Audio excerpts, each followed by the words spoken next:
From the vast grasslands of West Africa to the bustling cities of northern Nigeria, the Fulani people have journeyed across history as herders, traders, warriors, and rulers. Their migration was not just a movement of people, but a transformation of societies. Today, we uncover the untold story of the Fulani, where they came from, how they spread across West Africa, and how they came to shape the destiny of northern Nigeria.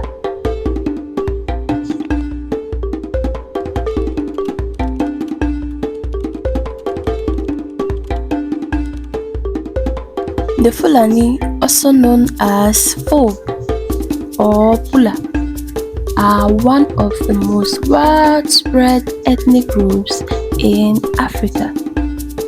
Their origins trace back to Senegambia, modern-day Senegal, Gambia, and Guinea, around 1000 AD. Unlike many other African ethnic groups, the Fulani are not indigenous to just one region. They spread across West Africa, adapting to various environments. Their movement was driven by three key factors. 1. Cattle herding and the search of grazing lands. 2. Expanding their economic networks across the Sahel. 3. The spread of Islamic teachings influenced their interactions. The Fulani migration began as a gradual eastward movement starting around the 13th century. Early Fulani communities settled in Mali and later expanded into Fulujalo, Niger, and Chad. By the 15th century, Fulani nomads arrived in northern Nigeria, blending with the Hausa city-states such as Kano, Katsina, and Zaria. The migration was not uniform. Some remained nomadic herders, while others became urban scholars and traders. By the 17th century, the Fulani had firmly established themselves in the region, but they were not yet rulers. That would come later with a revolution. The Hausa people were the dominant group in northern Nigeria before the Fulani. The Fulani pastorals interacted with the Hausas through trade, supplying them with cattle in exchange for millet, grains, and textiles.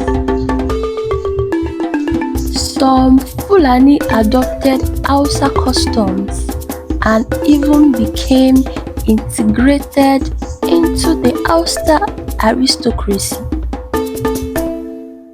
Others remained a separate identity, living as independent nomads. However, by the 18th century, tension arose. Many Fulani scholars viewed the Hausa rulers as corrupt and un-Islamic. This religious and political dissatisfaction set the stage for a major historical shift, the Fulani jihad. One man would lead the Fulani into a new era, Usman dan Fodio, born in 1754 in Gobe, modern-day northern Nigeria. Dan Fodio was a scholar of Islamic law and theology. He criticized the Hausa rulers for failing to follow Islamic principles and called for a reform. By 1804, he launched a jihad against the Hausa kings. Thousands of Fulani warriors and Islamic scholars joined him, overthrowing the Hausa aristocracy. By 1810, the Fulani had established the Sokoto Caliphate, ruling over much of northern Nigeria. The Sokoto Caliphate became one of the largest and most powerful Islamic states in West Africa. The Fulani established Sharia law, reorganized trade, and strengthened education. They ruled through a network of emirs who governed different parts of the caliphate. Despite their dominance, the Hausa culture and language remained influential, creating a fusion of Fulani and Hausa tradition. The Fulani Caliphate lasted until 1903, when the British colonial forces captured it.